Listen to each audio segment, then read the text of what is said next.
وبركاته.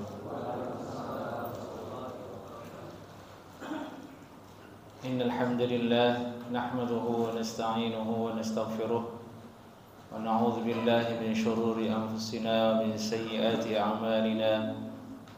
من يهده الله فلا مضل له ومن يضلله فلا هادي له. أشهد أن لا إله إلا الله وحده لا شريك له وأشهد أن محمدا عبده ورسوله لا نبي ولا رسول بعده. أما بعد، قال الله تعالى: يا أيها الذين آمنوا اتقوا الله حق تقاته ولا تموتن إلا وأنتم مسلمون. إخوة الإسلام، عافاني الله وإياكم أجمعين.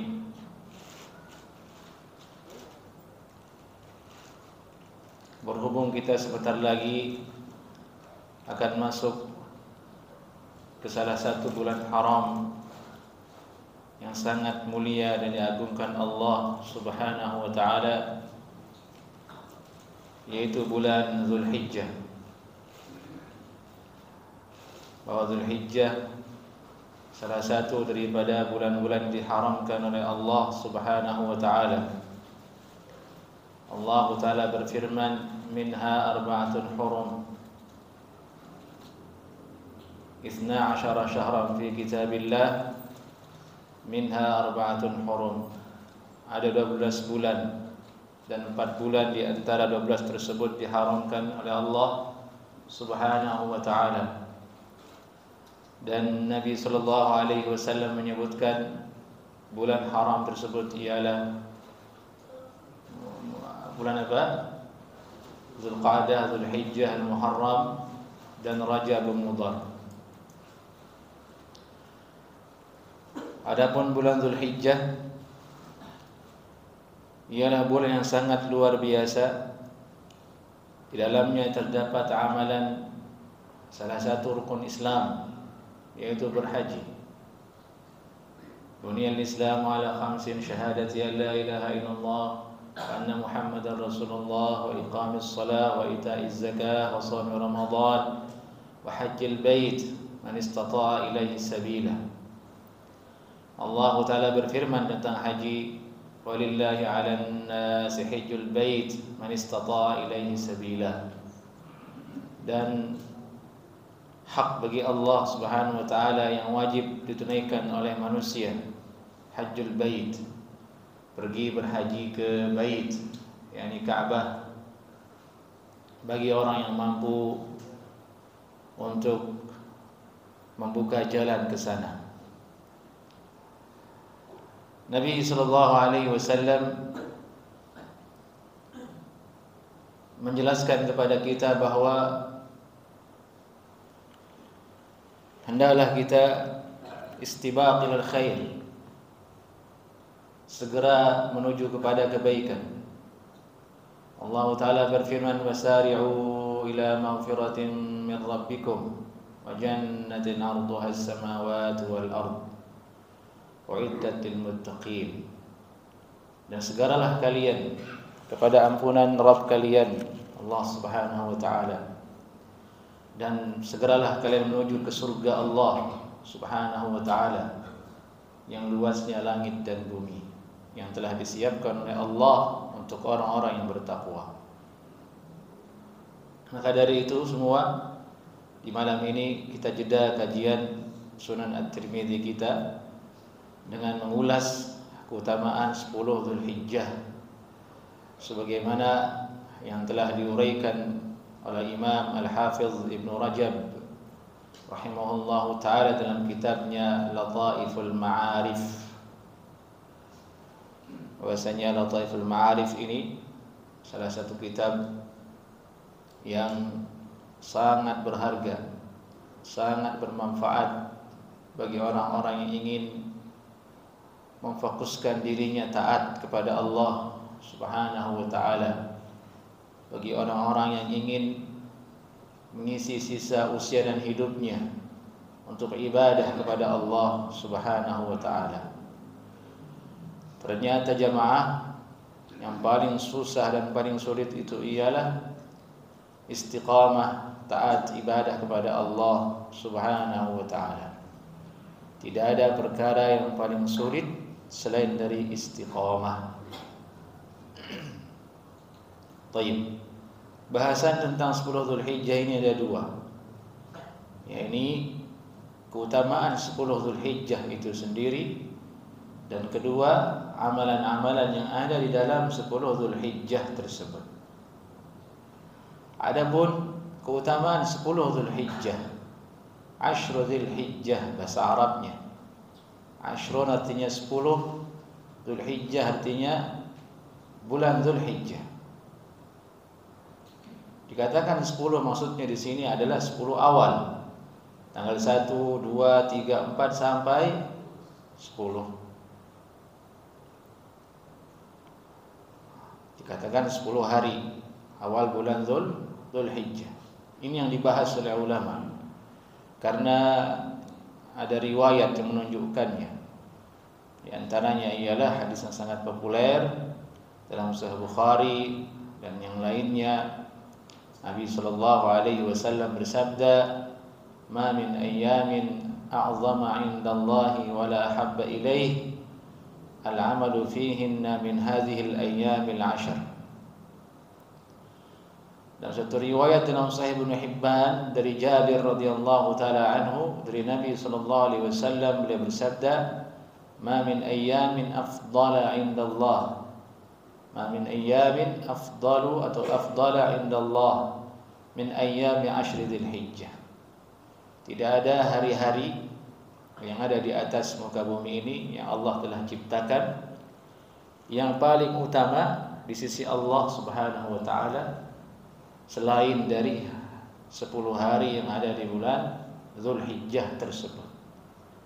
Ini sabda Nabi sallallahu alaihi wasallam.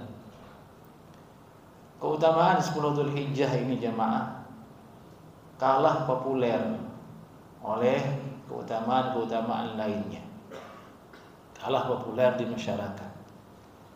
Kebanyakan masyarakat fokusnya populer itu adalah 10 terakhir bulan Ramadan. Itu betul, banyak keutamaan di situ. Tapi ternyata ada 10 hari yang lain ternyata juga tidak kalah keutamaannya dibandingkan dengan 10 terakhir bulan Ramadan.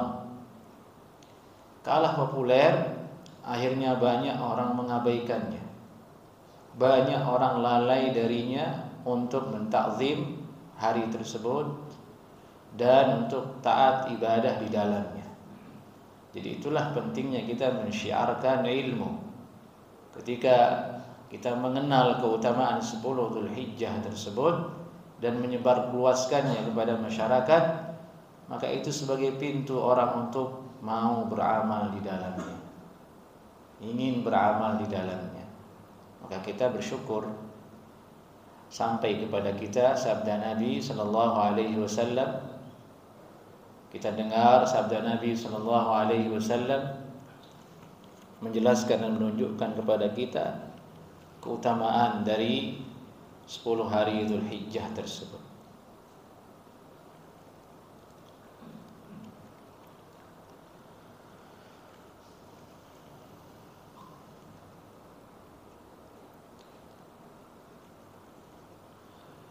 Ikhwatal Islam, afani Allah wa iyyakum ajma'in.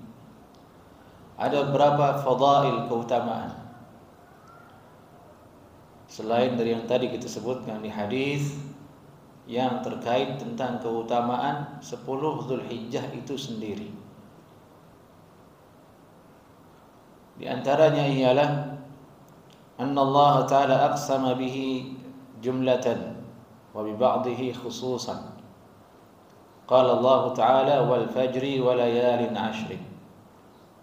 Sungguhnya Allah Subhanahu wa taala aqsama bihi jumlatan. Allah Subhanahu wa taala bersumpah dengannya. Di dalam Al-Qur'an ada banyak sumpah. Allah bersumpah dengan menyebut makhluknya. Di antaranya ialah dengan 10 Zulhijjah tersebut. Dalam surat Al-Fajr Allah berfirman wal fajri, demi waktu fajar, wa layalin 'ashri, dan demi Wa itu wau sumpah namanya jemaah. Dari wa itu wau sumpah, mewakili kata-kata sumpah dalam bahasa Arab. Wa itu cukup, wa itu artinya sumpah. Walayalin ashrin, dan malam-malam yang 10.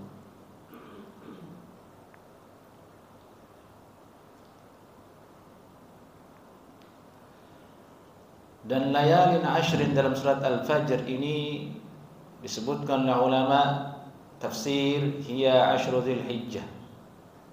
Maksudnya adalah 10 Dzulhijjah. Wal fajri wa layalin ashr. Wa layalin ashr itu maksudnya ialah 10 Dzulhijjah yang tadi kita sebutkan. Kata Ibnu Rajab rahimahullahu taala, hadha sahih alladhi alaihi jumhurul mufassirin minas salafi wa ghairihim. Inilah tafsir yang sahih yang di atasnya berdiri mayoritas ulama ahli tafsir dari kalangan ulama salaf dan yang lainnya. Ini kata Ibnu Rajab. Wa huwa sahih an Ibnu Abbas, dan itulah juga yang sahih dari riwayat Ibnu Abbas radhiyallahu taala anhuma, bahwa yang dimaksud dengan layalin ashr dalam surat Al-Fajr adalah apa? 10 hari di awal bulan Dzulhijjah tersebut.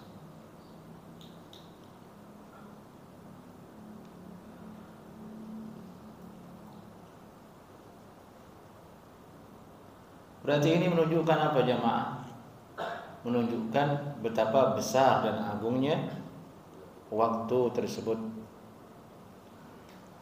Allah Subhanahu wa taala menyebutkan waktu-waktu tertentu, tempat-tempat tertentu kepada hambanya sebagai peringatan untuk mereka dan sebagai kesempatan untuk mereka agar mereka bisa mengisinya dengan taat kepada Allah Subhanahu wa taala.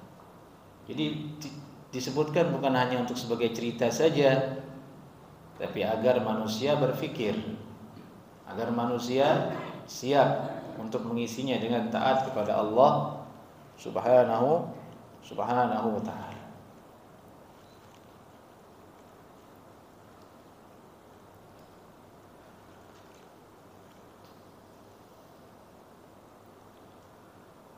Keutamaan lain yang disebutkan oleh Al-Hafidz Ibnu Rajab rahimahullahu taala, bahwa 10 hari Dzulhijjah ini adalah bagian dari 40 hari yang telah Allah janjikan atas Nabi Musa alaihissalam dulu, yaitu firman Allah dalam Al-Quran surat Al-A'raf ayat 142, wa wa'adna Musa 30 lailatan wa atmamnaha bi'ashrin fatamma miqatu rabbih 40 lailah. Dan kami telah janjikan kepada Nabi Musa alaihissalam 30 malam, dan kami sempurnakan 30 malam itu dengan 10 malam lainnya, sehingga menjadi sempurnalah tamma miqatu rabbih, menjadi sempurnalah waktu dari Allah, dari Rabbnya, menjadi 40 lailatan. Jadi berapa? 40 malam. Nah, kalimat yang berbunyi wa atmamnaha bi ashrin dalam ayat tersebut maksudnya adalah 10 hari di awal bulan Dzulhijjah. Jadi ada 40 malam yang dijanjikan Allah untuk Nabi Musa, yang di dalamnya terdapat banyak keutamaan. Allah kemudian sempurnakan. 30 itu belum sempurna, disempurnakan menjadi 40. 10 tadi itulah disebut dengan 10 Dzulhijjah. Ini kata ulama tafsir dalam masalah ini.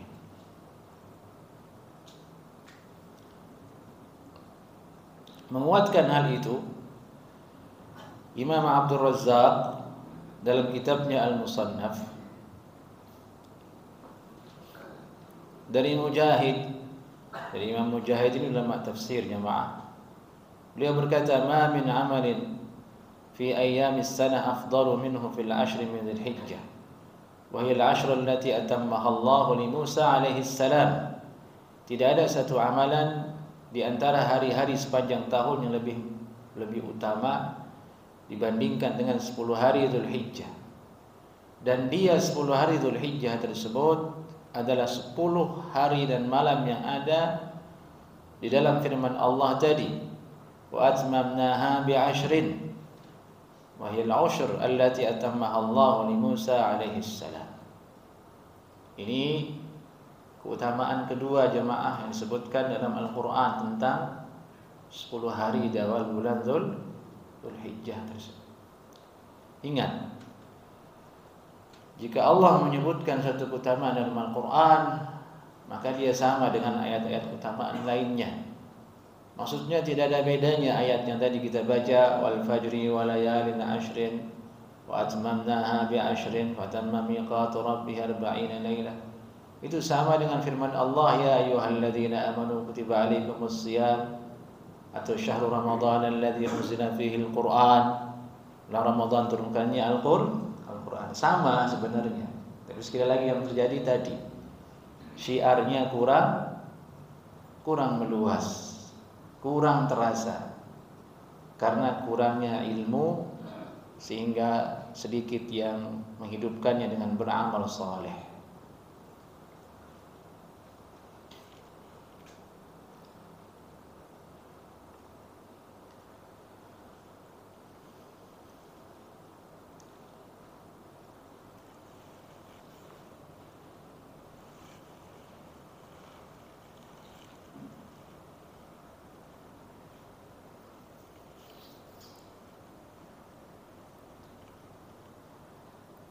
Di antara keutamaan lainnya,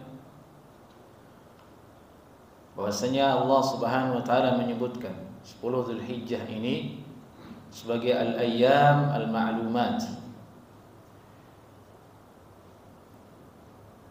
Allah berfirman dalam Al-Qur'an dalam surat Al-Hajj ayat 27 sampai 28, "Wa adzim fin nas bil hajji ya'tuka rijalan wa 'ala kulli dhamirin ya'tina min kulli fajjin 'amiq liyashhadu manafi'a lahum wa yadhkuru ismallahi fi ayyamin ma'lumat 'ala ma razaqahum min bahimatil an'am."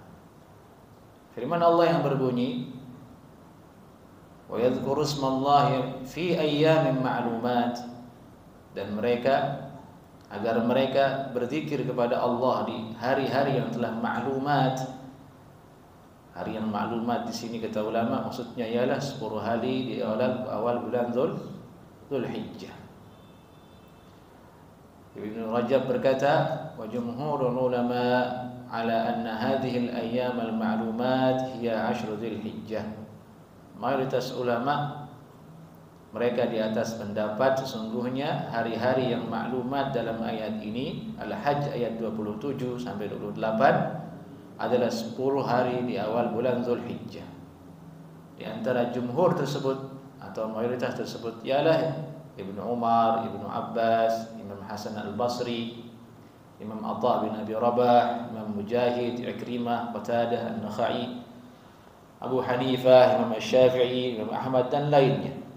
Semua mengatakan bahwasanya yang dimaksud dengan ayyam ma'lumat di ayat ini ialah 10 hari di awal bulan Dzulhijjah.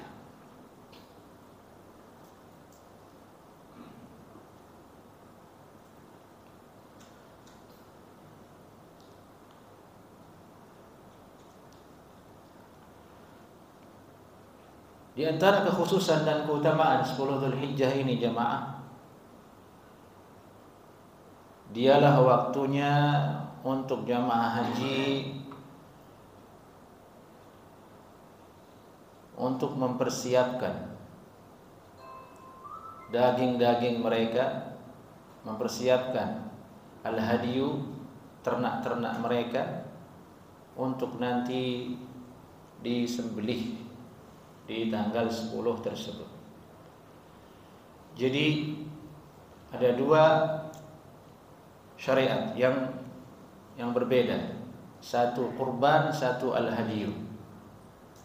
Kurban adalah orang menyembelih di 10 hari bulan di tanggal 10 Dzulhijjah.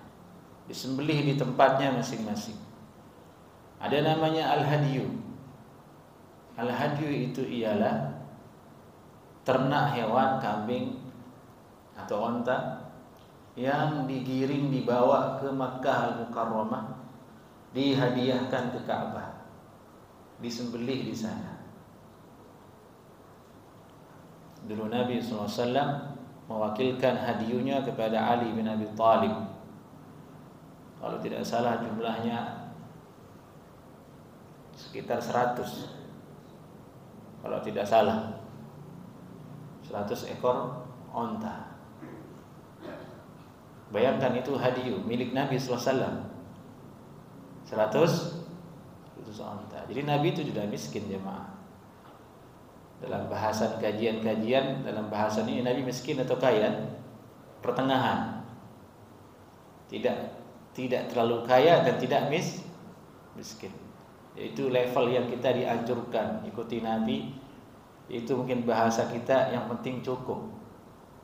Yang penting cukup. Nah, kalimat cukup jangan diotak-atik lagi. Kalau orang sekarang kan diotak-atik lagi itu cukup buat beli Ferrari katanya. Ya enggak masuk, enggak begitu masuk. Cukup buat yang primer dan yang dibutuhkan untuk ibadah, untuk yang lainnya.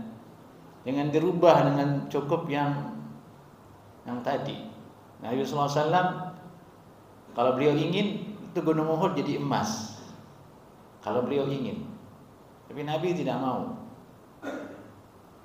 Nabi tidak mau. Dan Nabi hidupnya sederhana sallallahu alaihi wasallam. Hartanya untuk jihad di jalan Allah, hartanya untuk ibadah kepada Allah. Itu tadi hadiyunya Nabi sallallahu alaihi wasallam onta. Kalau tidak salah kami ingat 100. Disembelih oleh Nabi 63. Sisanya oleh Ali bin Abi Thalib. Kata Ibnu Hajar menjelaskan 63 itu simbol isyarat usianya Nabi sallallahu alaihi wasallam. Sisanya Ali bin Abi Thalib. Dan ini yang tidak pernah kita amalkan sunnah ini, tidak bisa. Itu kambing tidak bisa naik pesawat, mau dibawa diutus ke Mekah, susah sekarang. Yang ada adalah kurban. Nah, 10 Dzulhijjah ini dari tanggal 1 sampai berhaji itu di situ sibuk. Jamaah haji datang menyiapkan semuanya. Dan ini salah satu keutamaan syiar yang semestinya kaum muslimin itu menyiarkannya lebih dengan gegap gempita. Sebagiannya itu pergi ke Mekah untuk berhaji, sebagiannya lagi tidak berhaji tapi meriahkannya dengan menghidupkan 10 Dzulhijjah. Yang puncaknya nanti ialah Idul Adha itu. Jadi terhitunglah meriah. Dari itu disebutkan Idul Adha itu lebih utama daripada Idul Fitri, kata Allah. Karena di dalamnya ada banyak ibadah. Ada puasa, ada menyembelih, ada berhaji, dan lain sebagainya. Tapi kita rasakan perbedaannya jauh jamaah. Idul Adha di Indonesia itu tidak terasa seperti hari raya. Sebagian karyawan liburan cuma sehari.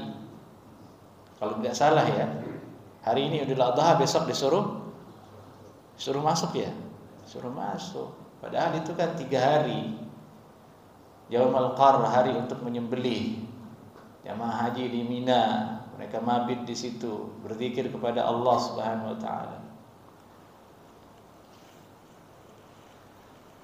Nah, meskipun kita tidak bisa meriahkannya seperti Ramadan secara menyeluruh ya, secara pribadi saja. Dan inilah pentingnya kita mengetahui keutamaan-keutamaan yang ada atas 10 Zulhijjah itu sendiri.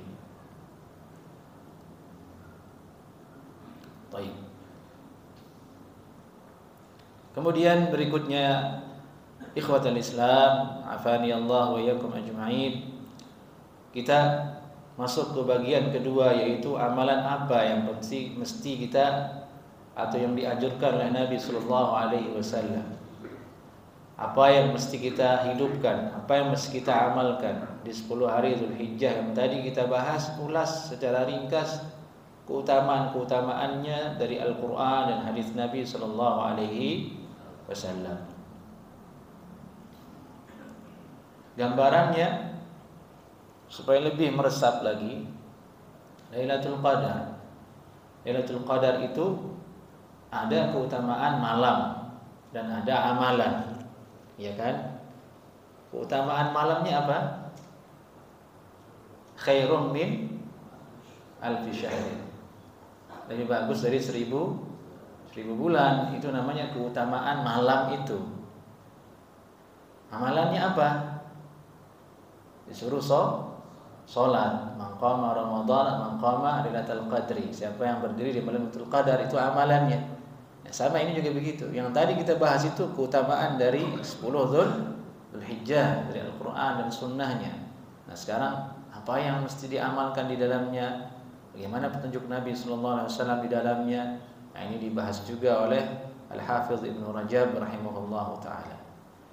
Pertama, di situ ada hadis yang sangat populer, yang sudah sering kita dengar dari para penceramah, dari para dai, bahwasanya Nabi sallallahu alaihi wasallam dari Ibnu Abbas radhiyallahu taala anhuma, beliau bersabda sallallahu alaihi wasallam, "Ma min ayyamin al-'amalu shalihu fiha ahabbu ila Allah min hadhihi al-ayyam."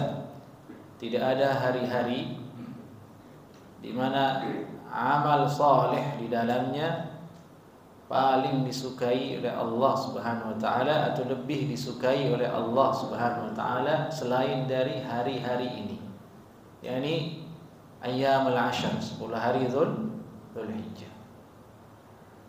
Qalu ya Rasulullah, kemudian para sahabat bertanya, ya Rasulullah, walal jihadu fi sabilillah, tidak jugakah dengan jihad di jalan Allah? Qala walal jihad fi sabilillah, tidak juga dengan jihad fi sabilillah, illa rajulan kharaja bi nafsihi wa malihi thumma lam yarji' min dzalika bi syai', kecuali laki-laki yang jihadnya itu adalah keluar dengan mempertaruhkan nyawanya dan hartanya, kemudian dia tidak kembali membawa nyawa dan hartanya. Nah, ini dia meninggal, mati di medan perang. Ibnu Rajab berkata, dalla hadha al-hadith ala anna al-amala fi ayyamihi ahabbu ila Allah min al-amali fi ayyamid dunya min ghairi istithna'i syai'in minha. Hadis ini menunjukkan sesungguhnya amalan di hari-hari tersebut, di 10 Zulhijjah, lebih disukai di sisi Allah Subhanahu wa taala daripada amalan-amalan yang ada di seluruh dunia ini yang di luar 10 Zulhijjah di tahun tersebut, tanpa pengecualian satupun dari hari-hari tersebut. Seperti itu, hadis ini menunjukkan seperti itu. Yani hari-hari yang lain tidak sebanding dengan 10 hari tersebut. Wa idza kana ahabba ila Allah fa huwa afdalu indahu. Dan apabila hari-hari tersebut lebih disukai Allah Subhanahu wa taala, maka berarti dia lebih utama di sisi Allah Subhanahu wa taala. Allah menyukainya, yang berarti menunjukkan lebih afdal di sisinya dibandingkan dengan hari-hari yang lain. Dan ini adalah kekuasaan Allah Subhanahu wa taala jemaah. Allah yang berhak untuk memilih mana waktu yang Allah sukai, mana waktu yang Allah lebih cintai, mana tempat yang Allah lebih sukai dibandingkan tempat-tempat yang lain. Itu kekuasaan Allah, kehendak Allah. Mana makhluk yang Allah lebih sukai, mana yang tidak. Itu kekuasaan Allah Subhanahu wa taala.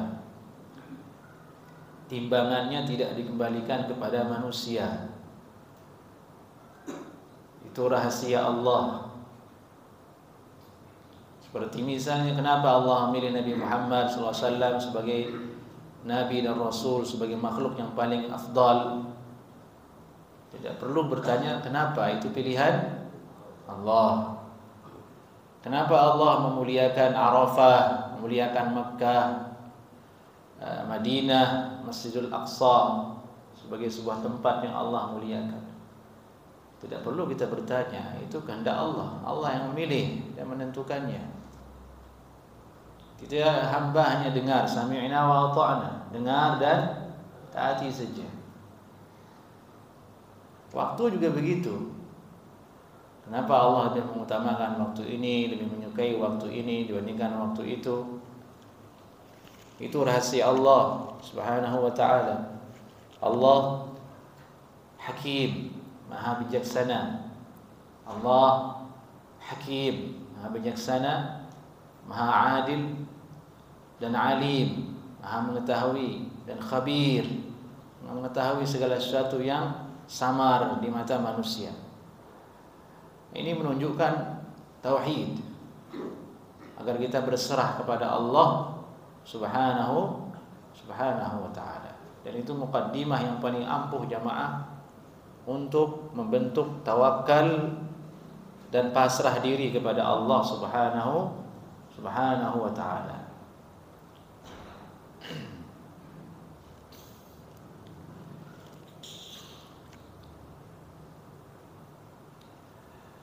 Jadi tidak perlu kita gubris pertanyaan-pertanyaan yang aneh, karena pertanyaan yang aneh seperti tadi itu contohnya gerbang menuju kepada zindiq dan murtad. Seperti bertanya, kenapa 10, kenapa tidak 11 saja? Ya, tidak ada jawabannya. Allah yang berkehendak.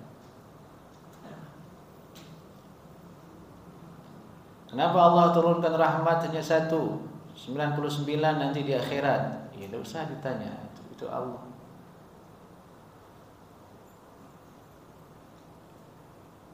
Pasrahkan kepada Allah. Sami'na wa ata'na. Allah batasi pengetahuan kita. Wa ma utitum minal ilmi illa qalila. Tidaklah kalian diberi ilmu kecuali hanya sedikit saja oleh Allah Subhanahu wa ta'ala. Jangankan hal yang besar seperti itu, yang pada diri kita sendiri saja tidak kita ketahui. Allah batasi pengetahuannya. Sampai sekarang ada banyak penyakit yang belum memiliki obat, padahal ada di tubuh kita. Itu menunjukkan betapa terbatasnya ilmu manusia. Ini penting kita ingatkan, karena banyak akhir zaman ini orang murtad, keluar dari Islam, berawal dengan pertanyaan-pertanyaan yang afwan resek seperti itu. Pertanyaan-pertanyaan yang tidak ada manfaatnya, yang menjurus kepada sok kritis, tapi intinya tidak mau beramal dan tidak mau beriman. Wal'iyadzubillah min dzalik.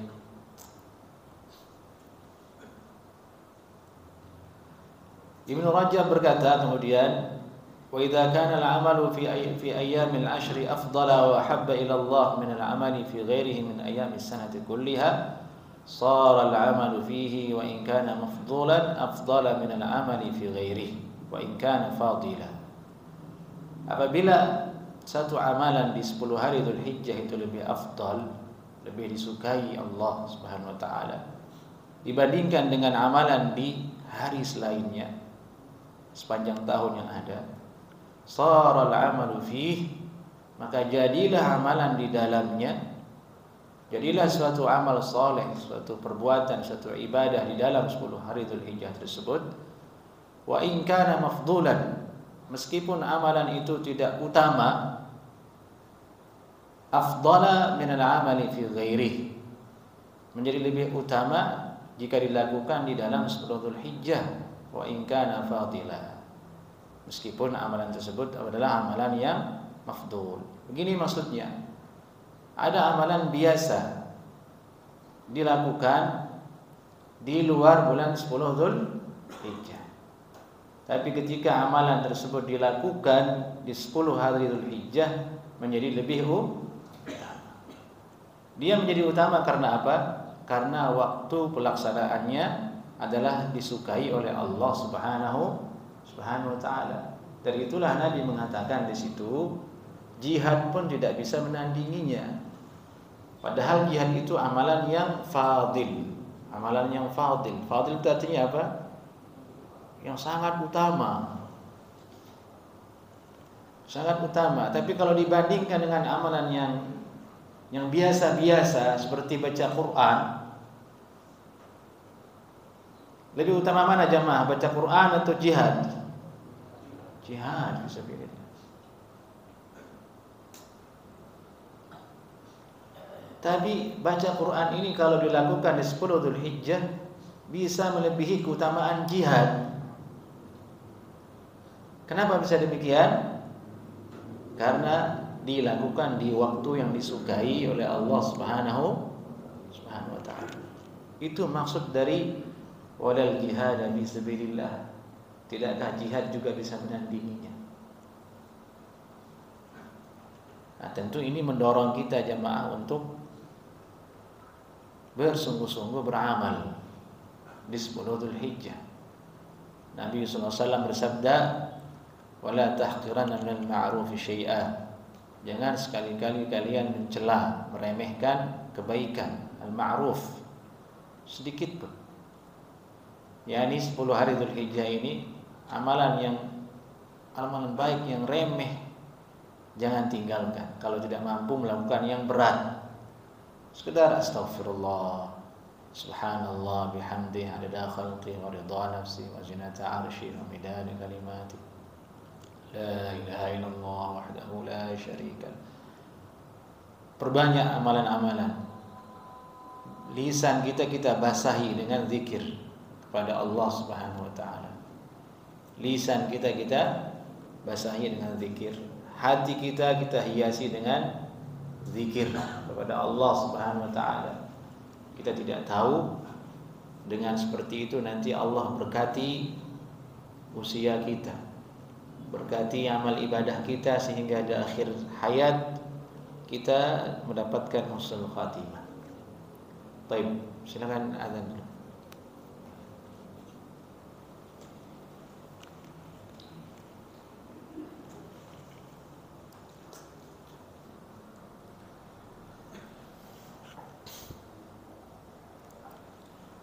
Baik, ikhwatal Islam, afani Allah wa iyyakum ajma'in. Di antara amalan yang disebutkan oleh para ulama ialah berpuasa, as-shaum. Di antara riwayat yang menunjukkan hal itu ialah hadis Nabi sallallahu alaihi wasallam yang diriwayatkan oleh Hafsah, bahwasanya Nabi sallallahu alaihi wasallam la yada'u siyam Ashura wal 'ashri wa 3 ayyam min kulli syahr. Nabi sallallahu alaihi wasallam tidak pernah meninggalkan puasa Ashura wal 'ashr, dan puasa 10 hari di awal Dzulhijjah. 10 hari maksudnya di sini jamaah tanggal 1 sampai tanggal 9. Bukan sampai tanggal 10. Tanggal 10 tidak boleh puasa, itu Idul Adha. Tapi dinamakan 10 hari. Dilihat dari keutamaan seluruh dari rangkaian hari tersebut.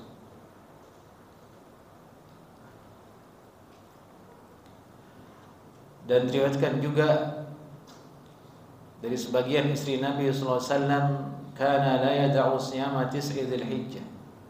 Nabi tidak pernah meninggalkan puasa 9 Dzulhijjah. Ini tanggal 9 Dzulhijjah. Hari apa itu? Hari Arafah.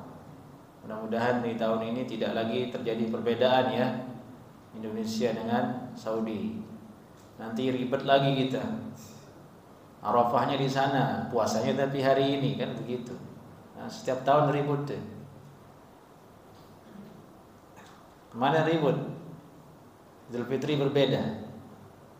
Ributnya Muhammadiyah dengan NU. Nanti ini kalau beda ributnya dengan bukan Muhammadiyah NU lagi, dengan Saudi ributnya.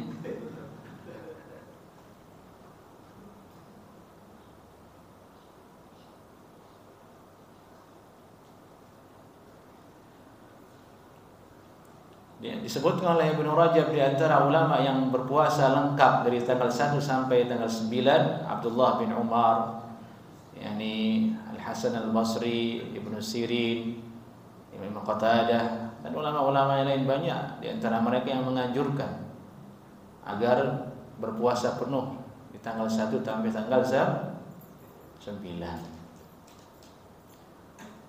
Dan masalah yang lebih dakik, masalah yang lebih dalam urusan ini, ada ulama yang menolak anjuran berpuasa penuh dari tanggal 1 sampai tanggal 9 karena menilai bahwasanya hadisnya semuanya dhaif, tidak ada yang sahih.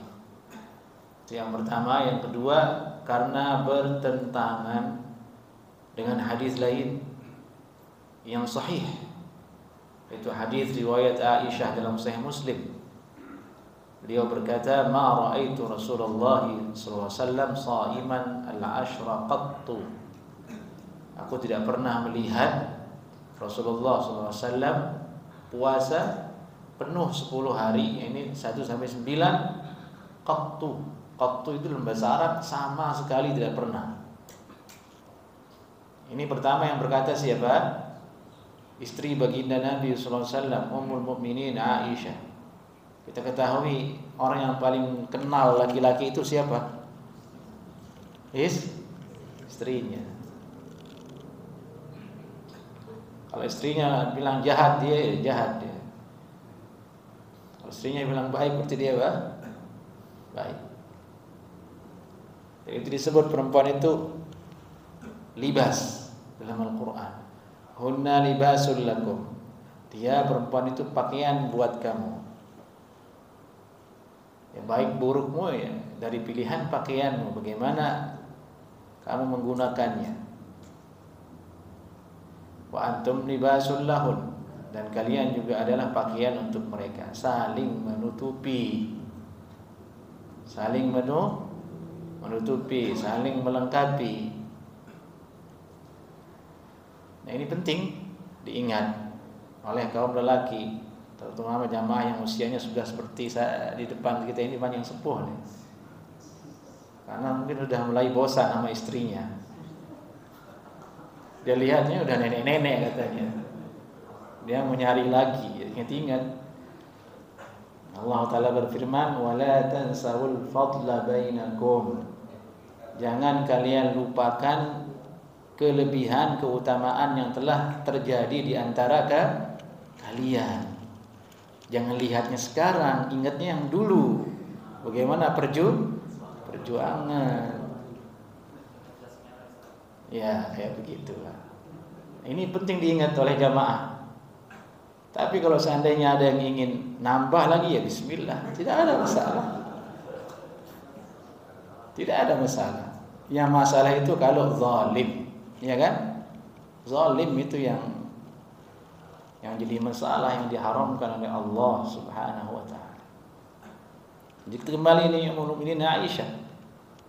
Dia yang bersaksi, saya tidak pernah melihat sekalipun qattu Nabi sallallahu alaihi wasallam berpuasa, tidak pernah. Nah, inilah dasar ulama kemudian yang mengatakan kalau begitu tidak ada anjuran khusus untuk berpuasa di awal 10 Dzulhijjah. Tapi hadis ini tidak kuat untuk mengatakan tidak boleh, karena Nabi tidak melarang.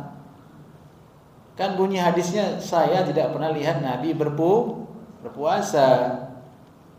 Hadisnya bukan berbunyi jangan puasa, ya kan? Sementara di satu sisi ada hadis Nabi bersabda menganjurkan untuk beramal soleh. Amal soleh masuk dalamnya puasa, begitu memahaminya. Jadi orang yang mengatakan tidak disunnahkan, nah itu bermasalah pemahamannya. Tidak ada ulama yang bilang tidak disunnahkan, disunnahkan semuanya. Yang jadi masalah itu adalah kalau bentuknya itu full 1 sampai 9, apakah disunnahkan secara kuat atau tidak, itu saja masalah. Namun yang benar adalah masuk ke dalam amalan sunnah berdasarkan umum hadis tadi yang di awal. Tidak ada amalan yang paling disukai oleh Allah di hari-hari yang ada selain dari hari 10 Dzulhijjah ini. Amal soleh itu masuk dalamnya puasa. Kalau puasa tidak masuk ke dalam amal soleh, lalu apa yang masuk kalau begitu? Dari itu ulama menguatkan masalah ini, dianjurkan berpuasa. Tadi kita sebutkan di antara ulama yang berpuasa penuh itu ya Abdullah bin Umar dan yang lainnya, mereka mengamalkannya berpuasa penuh dari 1 sampai 9 bagi yang mampu. Dan inilah kesempatan kita untuk bernostalgia lagi dengan bulan Ramadan kan gitu. Kita adakan bukber di masjid bagi yang ingin, ada iftar jamaah bagi yang ingin berpuasa. Kita ajak orang berpuasa, kita ajak keluarga kita berpuasa, istri kita, anak kita. Yang punya hutang diqadha di situ sebagaimana amalan sebagian salaf. Yang punya hutang puasa diqadha di situ. Ini amalan yang sangat luar biasa yang kita amalkan di 10 Dzulhijjah tersebut. Tentunya amalan lainnya yang kedua yang paling utama tidak lain adalah berhaji itu sendiri bagi yang mampu. Kalau tidak mampu ya tidak wajib. Bagi yang mampu maksudnya uangnya ada, dia bisa untuk membeli haji furoda dengan uangnya di tahun ini. Dia punya tabungan 1M misal, atau dia punya tabungan 500 juta. Haji furoda berapa? Haji plus 300, sisa 200. Itu mampu atau tidak namanya? Mampu. Tapi dia nggak mau berhaji. Itu dosa itu. Masa dia beli Fortuner berhaji enggak? Uangnya 500 juta. Yang paling pertama itu hayalannya Fortuner. Terus haji kemana dong Pak kalau gitu? Lupa dia. Nah, ini salah orientasi hidup, salah. Ini yang banyak menggerogoti hati kaum muslimin di akhir zaman. Digerogoti oleh cinta dunia, ambisi. Tidak bisa mengontrol ambisi dan keinginan. Mubazir uang, beli mobil mahal-mahal, yang dijual second jatuh harganya. Kalau dia berhaji, pahala mengalir di akhirat. Al-hajjul mabrur laysa lahu jazaa illal jannah. Haji mabrur tidak ada pahalanya kecuali surga, dikasih surga sama Allah jemaah. Pilih mana, Fortuner atau surga? Pilih Fortuner lah antum. Ya jujur aja. Ini iman kita cetek.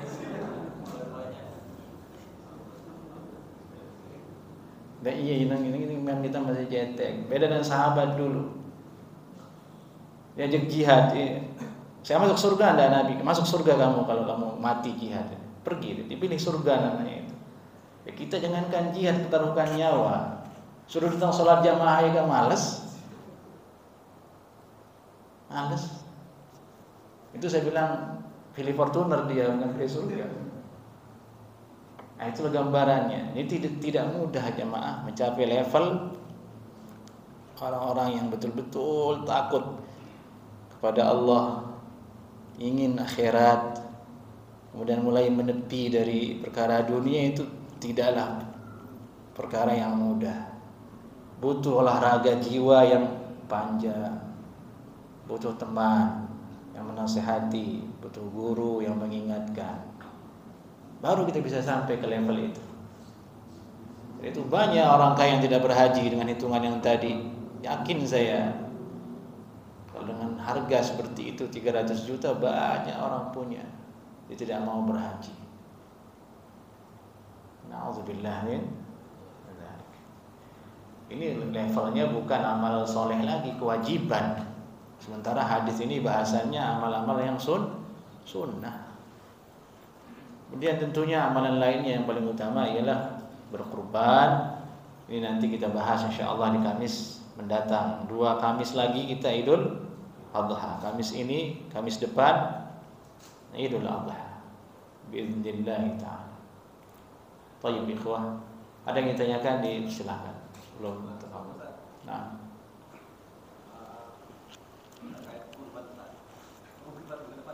Enggak apa-apa tanya saja. Nanti lupa atau ke depan.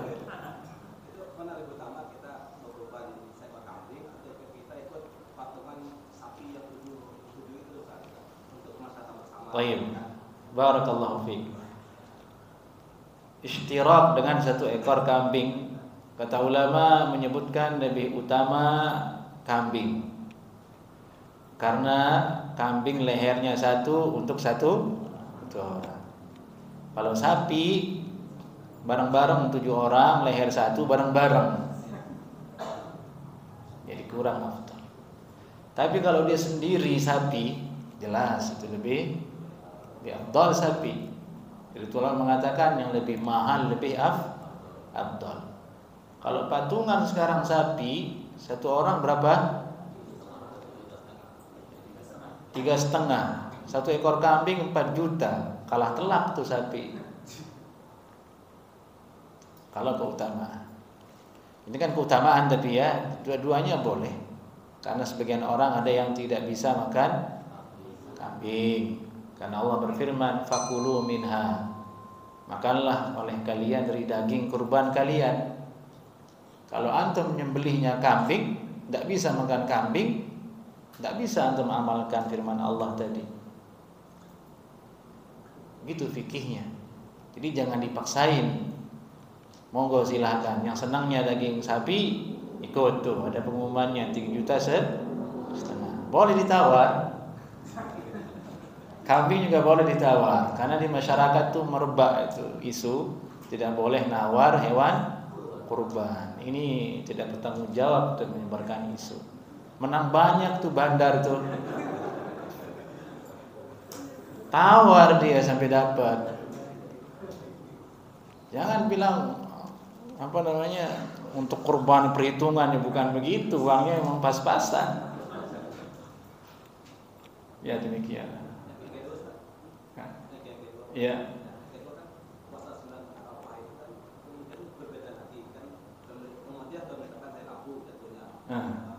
Terus?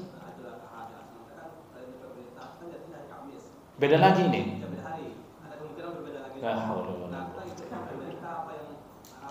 Ikut Saudi aja. Arafahnya di sana. Puasanya ya. Saya pribadi ikut Arafah saja. Wallahu a'lam. Tapi bihadza, assalamualaikum warahmatullahi wabarakatuh.